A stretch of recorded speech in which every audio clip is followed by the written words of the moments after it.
Le Val d'Aran se situe en plein cœur de la chaîne montagneuse des Pyrénées, entre les monts ariégeois et le pic du Midi de Bigorre. Sur la frontière franco-espagnole, le Val d'Aran a longtemps été coupé du monde car totalement enclavé pendant l'hiver. Il s'agit d'un territoire espagnol, même si le chemin pour y accéder part de la France. Autonome durant des siècles, le Val d'Aran est une destination pyrénéenne à part. On le constate en parcourant ces vallons pentus et fortement encaissés.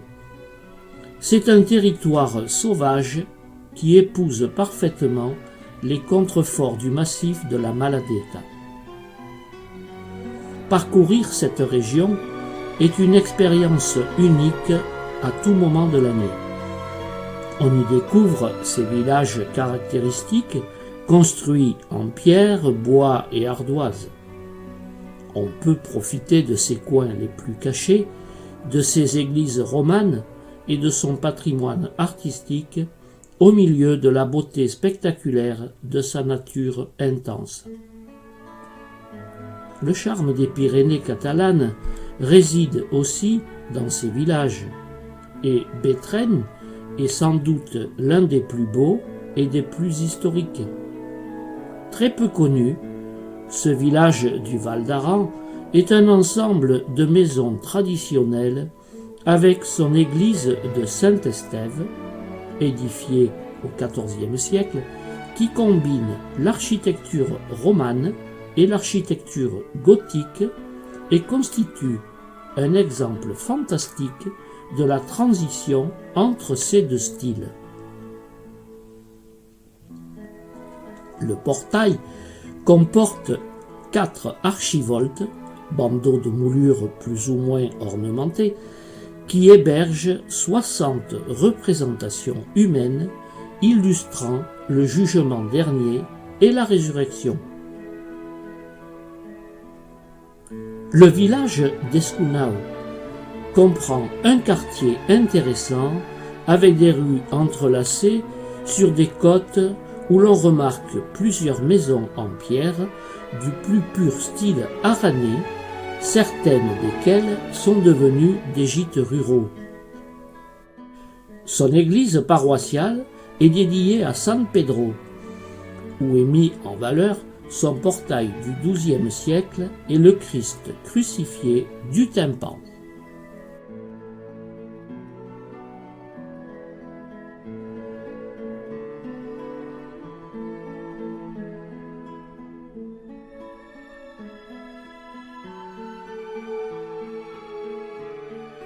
Artiès est un des villages les mieux notés du Val d'Aran, avec son église Santa Maria, son joli quartier urbain, avec quelques maisons de la Renaissance les plus remarquées de la vallée. Santa Maria est un bon exemple de la superposition des différents styles de son ancienne nef romane à sa splendide tour gothique de 5 étages et sa grande horloge. Artiès est aussi une des entrées au versant aranais du parc national d'Aigues-Tortes. Salardou et son église de Sant Andreu nous accueillent en nous présentant une image architecturale extérieure propre au roman tardif. Elle daterait du XIIIe siècle. Il s'agit d'un plan basilical avec un chevet à 3 absides et un portail sans tympan. À l'angle sud-ouest est adossée une tour-clocher du XVe siècle qui conserve au rez-de-chaussée un espace habitable structuré en coupole et nervures. La décoration du portail, conçu en 5 arcs s'amenuisant, protégé par un auvent, est essentiellement composé de motifs végétaux. Au-dessus de la clé de l'arc, dans l'auvent, est encastré un chrisme. À l'intérieur, nous serons surpris par une élégante structure architecturale gothique soutenue par des piliers de base carrés et des voûtes en croisée d'ogives. Si nous nous déplaçons vers le devant de l'autel, nous nous trouvons devant l'un des exercices de peinture murale les plus vastes et les mieux conservés du Val d'Aran.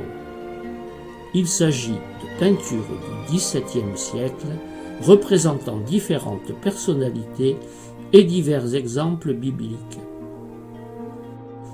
Le point culminant de la visite de Sant'Andreu de Salardou est l'abside centrale où se dresse la statue du Christ de Salardou en majesté, chef-d'œuvre de l'atelier d'Éril Laval, auquel est également attribuée l'exécution du Christ de Mijaran. La statue montre l'image d'un Christ souffrant, avec la section triangulaire des jambes et les traits caractéristiques de l'iconologie religieuse romane. Son exécution date du XIIe siècle. Les peintures datent, elles, du XVIe.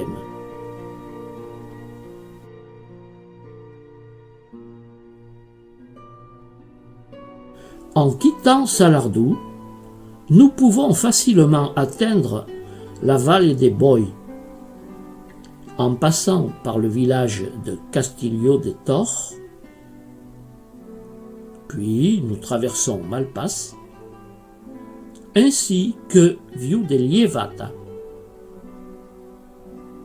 L'art roman de la Val de Boi est exceptionnel par la concentration dans un espace réduit d'un nombre aussi élevé d'églises de même style architectural. Baruera sert de capitale à cette vallée. Le monument le plus emblématique est l'église romane dédiée à San Feliu. Elle a été déclarée site du patrimoine mondial de l'UNESCO en 2000. Elle date des XIe et XIIe siècles. À l'époque médiévale, l'Église n'accomplissait pas uniquement une fonction religieuse, mais jouait également un rôle social essentiel comme lieu de réunion et de refuge de la population. Dans le cas de la Val de Boi, cette fonction sociale est mise en évidence par l'utilisation des clochers comme élément de communication, mais aussi de surveillance. Quant au village de Douro, il est perché au-dessus de la vallée de la Noguera de Tor. L'élément le plus remarquable est son église romane de la Nativité qui date du XIIIe siècle, également déclarée site du patrimoine mondial, avec un clocher de 5 étages de plan carré, des arcs lombards et un portail composé de chapiteaux, de colonnes et d'archivoltes. À proximité se trouve l'ermitage de Sandkirk du XIIe siècle, lui aussi classé au patrimoine mondial et qui offre une vue imprenable sur la vallée. Autrefois, Taoul était le village le plus important de la Val de Boi. Il est connu comme la porte d'entrée de la vallée, car tout visiteur souhaitant la visiter devait passer par ce village, contribuant à sa croissance et à son expansion, et reflétant ainsi l'existence de ces 3 églises. On remarque également la construction avec des arcs lombards des absides et la reproduction de l'impressionnant ensemble pictural de l'abside centrale dont l'original se trouve au Musée national d'art de Catalogne à Barcelone. Elle a été consacrée le 11 décembre 1123.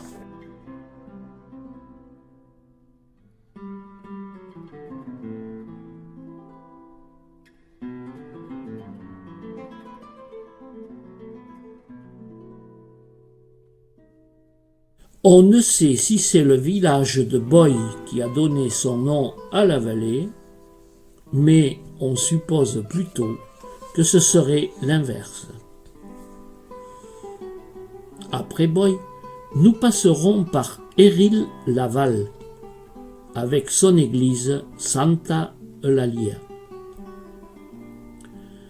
Enfin, nous reprendrons la route du retour en regagnant le Val d'Aran par le village de Bossost. Son église paroissiale de la Mare de Dieu de la Purification est un bel exemple de l'art roman lombard que certains maîtres de la vallée de Boy arrivèrent à apporter au Val d'Aran, et elle est datée du XIIe siècle. De plus, Bossost est entouré de 7 chapelles romanes qui avaient été construites afin de se protéger de la peste. L'église paroissiale de Bossost, dont l'une des absides fut reconstruite à la fin du XXe siècle avec des techniques modernes, est un clair exemple du style roman qui vint des maîtres de la Lombardie. Avec les particulières arcatures aveugles à l'extérieur et sa svelte et forte tour fortifiée, elle nous rappelle qu'elle a appartenu à un ancien château médiéval. Le village est traversé par la Garonne qui prend sa source pas très loin d'ici. C'est par cette image, qui fait le lien avec la France, que nous prenons le chemin du retour et terminons cette échappée dans cette magnifique région d'Espagne que sont le Val d'Aran et le Val de Boy.